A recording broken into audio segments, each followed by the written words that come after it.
भारत का संविधान भारत के हर नागरिक को एक वोट का अधिकार देता है। एक व्यक्ति की पंगत लगे, भोजन की शुरुआत हो और कोई आदमी भरपेट पहले खा ले और जब खुद खा ले तो कहे कि अब पंगत नहीं लगेगा। बहुत बड़ी संख्या है वहां विधानसभा क्षेत्रों की।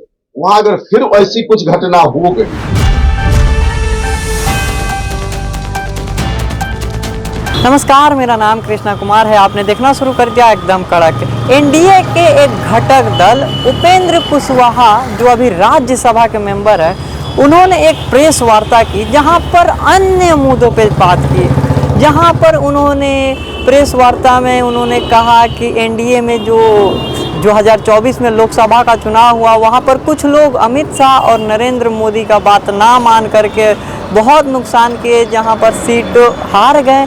और इसके साथ ही उन्होंने परिसीमन को लेकर के, उसके बाद इलेक्शन को लेकर के, अन्य बातों पर लेकर के, साथ ही उन्होंने यह भी जिक्र किया कि अगर एनडीए हम लोग पे ध्यान नहीं देती, हमारी पार्टी को अगर दरकिनार करती, तो आज मैं राज्यसभा का सदस्य नहीं होता। आखिर इन सभी मुद्दों पर उपेंद्र कुशवाहा ने क्या कहा है, आइए देखते हैं। आदमी कहा जाता है कि दूध से मुंह जलता है तो मट्ठा फूक फूक कर पीता है। वह चुनाव लोकसभा का था, पूरे देश भर का था। देश भर का चुनाव था। देश भर से चुने हुए सांसदों को तय करना था कि कौन सरकार बने। लेकिन यह तो बिहार विधानसभा का चुनाव। देश भर के चुनाव में कुछ इलाके बिहार से नहीं वहां से जीत कर गए एनडीए के एमपी, फिर भी सरकार बन गई क्योंकि देश भर से एमपी लोग आ गए थे। लेकिन बिहार में शाहबाद और मगध का कुछ इलाका जो बहुत बड़ा हिस्सा है, बहुत बड़ी संख्या है वहां विधानसभा क्षेत्रों की, वहां अगर फिर ऐसी कुछ घटना हो गई तो उसका नुकसान इतना हो जाएगा जिसकी भरपाई अब चुनाव के बाद हम लोग क्या कर पाएंगे। तो पहले से फूंक फूंक कर कदम रखने की जरूरत है और एक एक पॉइंट पर ध्यान देने की जरूरत है। विपक्ष भी हर तरह से चौकस है, हमारी एक भूल का लाभ लेने के लिए पहले से तैयार बैठा हुआ है। तो कहीं से वैसी भूल न हो फिर से, और पहले इतिहास में चूंकि वैसी भूल हो गई है, इसलिए हम सचेत करना चाहते हैं कि बाद में कोई इसका अफसोस न हो। जी, आपने एक नया मुहिम शुरू किया है, लेकिन इससे पहले आपने एक मुहिम चलाया था कॉलेजियम सिस्टम को लेकर, उस मुहिम का क्या होगा? अरे भैया, वो भी एजेंडा में। आप कागज बांटे नहीं है क्या ऊपर कि पहले न बांटना चाहिए? रखिए, उसमें है चर्चा, वह भी है। लेकिन उस पर भी जब मौका मिलता है तो पार्लियामेंट में अभी सत्र चल रहा था कॉलेजियम सिस्टम पर, वहां भी बोले। अभी प्रधानमंत्री जी हम आए थे मधुबनी में, उनके मंच से भी हम वह विषय बोले। वह विषय है और उस विषय पर अब हम क्या, राष्ट्रपति जी बोल रही है, राष्ट्रपति जी ने कहा है उस विषय पर, तो उपराष्ट्रपति जी अब बोल रहे हैं। तो वह मुहिम तो धीरे धीरे रंग अब ला रही है, देख रहे हैं आप लोग। तो उस पर भी मुकाम तक पहुंचेगी मुहिम। विराज जी के तेवर में ठीक नहीं लग रहा है, क्या लग रहा है? अब किसी व्यक्ति विशेष का क्या है नहीं है तो आप उनसे पूछिए, इस पर हम क्या जवाब। सर, क्या बिहार बीजेपी का कंट्रोल मोदी के हाथों में नहीं नहीं, रहा? आप बीजेपी की बात मत करिए। बीजेपी, कोई भी व्यक्ति जो एनडीए का नुकसान करे, बीजेपी का ही नुकसान कर जाए। जो कुछ भी हुआ शाहबाद के इलाके में या अंतिम चरण में जहां वोट था, उससे बीजेपी का कितना बड़ा नुकसान हुआ। नुकसान तो बीजेपी का हुआ। तो जो व्यक्ति बीजेपी का ही नुकसान कर दे और जो व्यक्ति प्रधानमंत्री जी, गृह मंत्री जी, राष्ट्रीय अध्यक्ष बीजेपी की ही बात न माने, वह उस व्यक्ति को आप बीजेपी का कहिएगा। हम दल की बात, दल नहीं, आप बीजेपी नहीं है, कुछ व्यक्ति हो सकते हैं। कौन व्यक्ति है उपेंद्र जी जो लोकसभा में? अरे भैया, आप जाइए ना शाहबाद के गांव में, पता चल जाएगा किस बूथ पर किसने क्या किया, पता चल जाएगा। वहां स्थानीय स्तर पे आप जाइए, भारतीय जनता पार्टी के जो वहां ओरिजिनल लोग हैं वो भी उतना ही दुखी है उस परिणाम से जितना दूसरे लोग दुखी हैं। नहीं, हमारा कोई व्यक्ति की ओर नहीं, हम कह रहे शाहबाद के मतदान केंद्र पर आप जाइए, वहां पता चले, क्योंकि वोटिंग तो वही होता है। बीजेपी 100% समझ रही, बीजेपी 100% समझ रही है। बीजेपी 100% नहीं समझती तो उपेंद्र कुशवाहा राज्यसभा का सदस्य आज नहीं होता।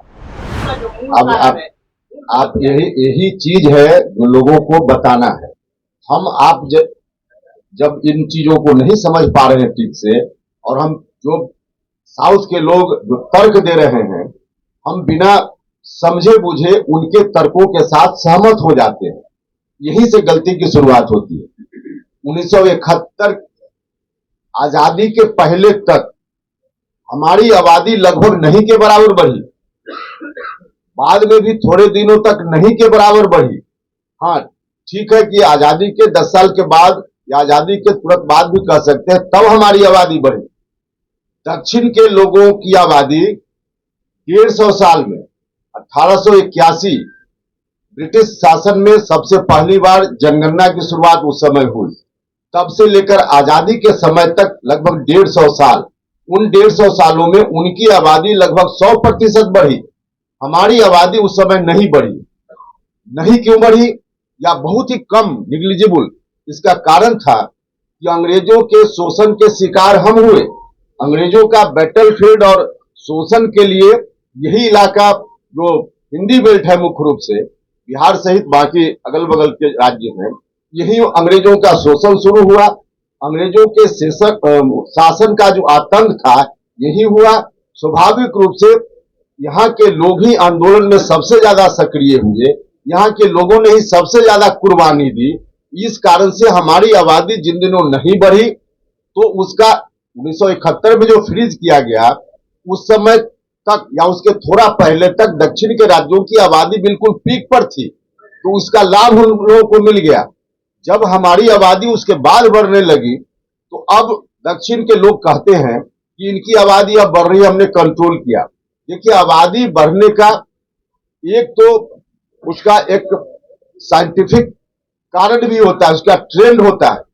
कहीं की आबादी एक सीमा तक बढ़ती है, पिक पर जाती है, फिर घटना शुरू होती है। उसके हिसाब से उन लोगों की आबादी जब बढ़ी, तब उन लोगों ने 51 के बाद 61 में क्यों नहीं उन लोगों ने कहा, 71 तक क्यों नहीं उन लोगों ने कहा।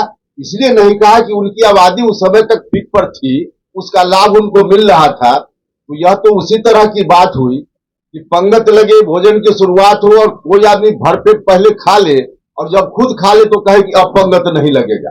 भैया, उन दिनों हमको लाभ नहीं मिला, हमको नुकसान हुआ, क्योंकि हम अंग्रेजों के खिलाफ लड़ते रहे। तो इस कारण से उनका जो तर्क है, जो आप कह रहे हैं, वह सही नहीं है। दूसरी चीज, यह जो कहा जा रहा है कि बर्थ कंट्रोल कोई सरकार की योजना के चलते बहुत हो जा रहा है, सरकार की योजना के चलते बहुत बर्थ कंट्रोल नहीं हुआ। भले सरकार की योजना चलती है, लेकिन बर्थ कंट्रोल कोई व्यक्ति यह समझकर बच्चा को थोड़े जन्म देता है कि जन्म देंगे तो इससे हमारे यहाँ लोकसभा क्षेत्र की संख्या बढ़ेगी। कहीं भी बर्थ कंट्रोल से, हाँ, लोगों में महिलाओं की शिक्षा, बिहार में ही जब से महिलाओं की शिक्षा पर विशेष ध्यान दिया गया है, तब से यहाँ भी रिपोर्ट है कि इंटर पास महिला मां बनती है तो उनके यहाँ बर्थ कंट्रोल ज्यादा है, उनके यहाँ जो प्रजनन का दर है वह कम है।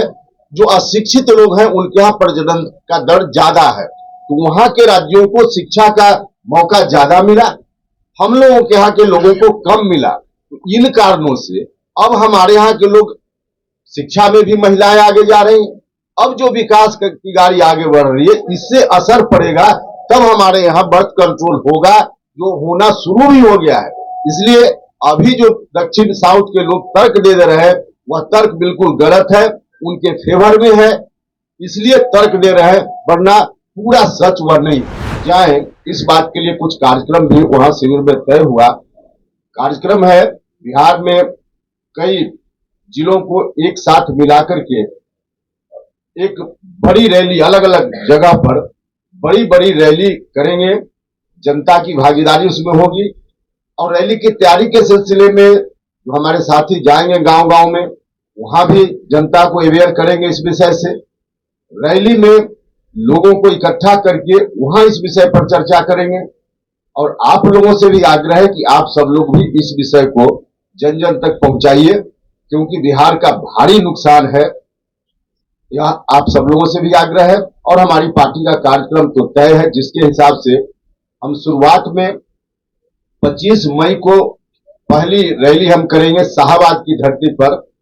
हमने इस कैंपेन को नाम दिया है संवैधानिक अधिकार परिसीमन सुधार, क्योंकि हमारा संवैधानिक अधिकार है परिसीमन होना चाहिए, नहीं हो रहा है। तो संवैधानिक अधिकार परिसीमन सुधार, यह हमारा कैंपेन का नाम है। और 25 मई से हम शाहबाद से शुरू करेंगे। वहां संवैधानिक अधिकार परिसीमन सुधार महारैली करेंगे शाहबाद के विक्रमगंज, रोहतास जिला के विक्रमगंज में, जहां चारों जिला के शाहबाद के लोग होंगे। और फिर दूसरा हम करेंगे मुजफ्फरपुर में 8 जून को, मुजफ्फरपुर में 8 जून को कार्यक्रम हम करेंगे। एक आप कह सकते हैं कि शाहबाद से क्यों शुरुआत कर रहे हैं। शाहबाद से शुरुआत करने के पीछे भी हमारा ध्येय है कि क्योंकि विधानसभा का चुनाव सामने है। पिछले विधानसभा में या अभी लोकसभा जो बीता, उस चुनाव में भी यही शाहबाद का इलाका है जहां विपक्ष को ज्यादा सफलता मिल गई थी। और हम यूं कहें कि विपक्ष को ज्यादा सफलता मिल क्या गई थी, कुछ लोगों ने विपक्ष की झोली में जाकर लोकसभा की सीट डाल दी, इसलिए विपक्ष को लाभ वहां मिल गया था। वरना अंतिम चरण में जहां जहां मतदान हुआ, वहां विपक्ष के लोग कहीं से इस मजबूती में नहीं थे, आज भी नहीं है। लेकिन कुछ लोग जो एनडीए के अंदर ही उन लोगों ने प्रधानमंत्री जी की बातों का उल्लंघन किया, माननीय गृह मंत्री जी की बातों का उल्लंघन किया, भारतीय जनता पार्टी के राष्ट्रीय अध्यक्ष की बातों का, माननीय मुख्यमंत्री जी की बातों का उल्लंघन किया। वैसे लोग जिन लोगों ने साथ रहकर और हमारे प्रधानमंत्री जी, मुख्यमंत्री जी, इन सब लोगों की बातों की अवहेलना की है, अगर यही रवैया आगे रहा तो बहुत नुकसान हो सकता है विधानसभा के चुनाव में। और इस नुकसान को हम नहीं होने देना चाहते हैं। इसलिए अभी से हम सब लोगों को सचेत करना चाहते हैं, एनडीए गठबंधन के सभी दलों को, कि कुछ लोग अब अंदर में ही अपने पैर में खुद ही कुल्हाड़ी मारने के लिए, जैसा कि लोगों ने किया और विपक्ष को मौका दे दिया। वरना विपक्ष कहीं से उस स्थिति में था ही नहीं, आज भी नहीं है। तो फिर लोग कुछ उस तरह की बात करके मौका न दे दें, इसलिए हमारी कोशिश है वैसी स्थिति नहीं आए। तो हम शाहबाद को हमने पहले इस कार्यक्रम के लिए चुना है। इसके पीछे भी यही मकसद है कि उन इलाकों में, शाहबाद में और मगध के इलाके में, हम इस बार फिर से लोकसभा चुनाव की तरह विपक्ष की झोली में नहीं जाने दे चीजों को, उसकी पुनरावृत्ति नहीं हो, इसलिए हम उसको चुनने का काम किया है। भारत का संविधान भारत के हर नागरिक को एक वोट का अधिकार देता है। एक व्यक्ति एक वोट, और उसके वोट का मूल्य बराबर। अब जो व्यवस्था अभी चली, इस व्यवस्था के तहत सबका मूल्य बराबर नहीं हो रहा है। कहीं 10 लाख लोग मिलकर एक प्रतिनिधि भेज दे रहे हैं पार्लियामेंट में, और कहीं 30 लाख लोग मिलकर एक प्रतिनिधि भेजते हैं। तो इससे विकास पर भी बहुत असर हो रहा है। जो अनुसूचित जाति जनजाति, इनके रिप्रेजेंटेशन पर असर हो रहा है, इनका हक मारा जा रहा है। सामान्य वर्ग के लोगों का भी बहुत ही नुकसान हो रहा है। तो हमारी पार्टी ने वहां चर्चा की, और चर्चा के उपरांत हमने तय किया है कि आपातकाल के इस काला धब्बा को समाप्त करने के लिए हमारी पार्टी किसी सीमा तक जाएगी। हर तरह से हम संघर्ष करेंगे। और शुरुआत में हम चाहते हैं, क्योंकि यह विषय ऐसा है जिस विषय के बारे में बहुत लोग जानते नहीं हैं, क्योंकि 50 साल पहले तक हुआ, 1971 तक, 76 में बंद हो गया, तो 50 साल के बीच कभी चर्चा नहीं हुई। साउथ के लोग, जिनका थोड़ा लाभ हो जा रहा है डिलिमिटेशन नहीं होने के कारण, तो वहां के लोग काफी सजग हैं।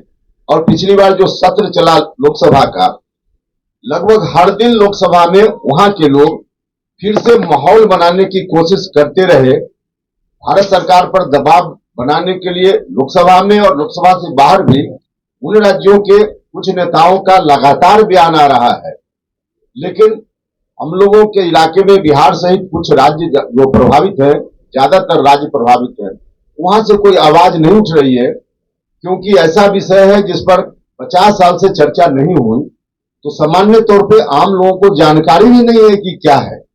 जिस जनता का इतना बड़ा नुकसान हो रहा है, उसको पता ही नहीं है, उनको पता ही नहीं है कि आखिर क्या है। तो हमारा संवैधानिक अधिकार से हमको वंचित किया जा रहा है। हमारी पार्टी का निर्णय है कि पहले हम लोगों के बीच जाएंगे, लोगों को बताएंगे और इस विषय पर लोगों से समर्थन मांगेंगे, लोगों से ताकत मांगेंगे। और साउथ के कुछ लोग जो भारत सरकार पर दबाव बना रहे हैं उनको हम नाकाम करेंगे। बिहार और दूसरे अगल बगल के राज्य जिनका नुकसान हो रहा है, इनके साथ हो रहे अन्याय के खिलाफ हम लड़ेंगे। तो जैसा आपने देखा कि इस वर्ष बिहार विधानसभा की चुनाव होने वाली है, सीटों के बंटवारे को लेकर के नरेंद्र मोदी के परिदृश्य में जो ये बिहार विधानसभा का चुनाव होने वाला और नीतीश कुमार के साथ ही इस बार चुनाव लड़ने की पूरी योजना बनाया जा रहा है। इसमें इस बार 25 है तो 225 सीटों का जो है लक्ष्य रखा गया है कि इस बार हमारा इतना सीट। ये तो भविष्य की बात होगी कि किसकी कितनी सीटें आएंगी। हालांकि उपेंद्र कुशवाहा ने परिसीमन को लेकर के, अन्य मुद्दों को लेकर के, चुनाव को लेकर के, लोकसभा में हुए गड़बड़ी को लेकर के और एनडीए की मीटिंग को लेकर के सारी घटक दलों के साथ सभी बातचीत उन्होंने सुनिश्चित किया है। और उन्होंने यह भी कहा है कि इस बार हम चुनाव और पहले से मजबूती के साथ लड़ेंगे। इस बारे में आप अपनी राय कमेंट में बताएं और ऐसे ही खबरों के लिए हमारे साथ जुड़े रहे और देखते रहें एकदम कड़क। धन्यवाद।